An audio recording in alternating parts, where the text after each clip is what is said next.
Hi friends, आज काय सकाळी मला ना पोळ्यांचा चुरमाच करायचा होता, कारण की आदल्या दिवशीच्या काही पोळ्या शिल्लक होत्या. मग काय लगेच लसूण ठेचून घेतला, कांदा टोमॅटो चिरून घेतला, शेंगदाणेही तेलामध्ये मस्त असे फ्राय करून घेतले.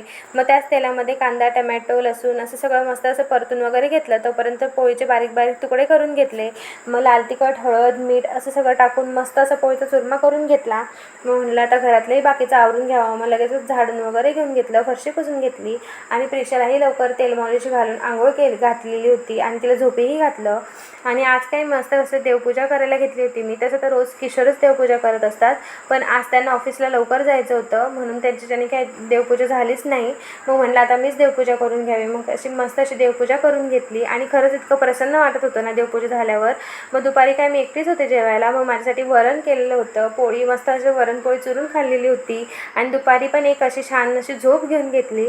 आणि 6:30 पावणे 7च्या आसपास इतकं पावसाचं वातावरण झालं होतं ना, आणि थोडा थोडा पाऊस पण यायला लागलेला होता. मग म्हटलं आता बाहेरून पहिले कपडे आणून घ्यावे धुतलेले. मग लगेचच कपडे आणले बाहेरचे आणि प्रिशाला झोक्यामध्ये घातलं. तिला झोका देत देतच मी कपड्यांच्या घड्याही घालून घेतल्या होत्या. तोपर्यंत काय किशोरही ऑफिसवरून आले होते आणि मस्त चहा वगैरे झाला आमचा आणि तोपर्यंतच लाईट गेलेली होती. मग काय अंधारातच मस्त असं दिवा वगैरे लावून घेतला आणि स्वयंपाकही माझा अंधारातच करून घेतला, कारण की लाईट काय आलीच नाही लवकर.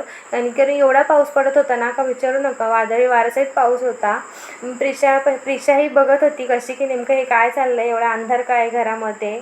आणि हे बघा कसे बसले होते तिच्याजवळ तिला घेऊन अंधारातच. मग काय आम्ही जेवण वगैरे केलं आणि प्रिशाही नंतर कुरकुर करायला लागली होती, कारण गरम पण खूप होत होतं. मग काय तिला घेऊनच आम्हाला हवा वगैरे तिला घालावी लागली. मग असा होता माझा आजचा दिवस. Bye bye.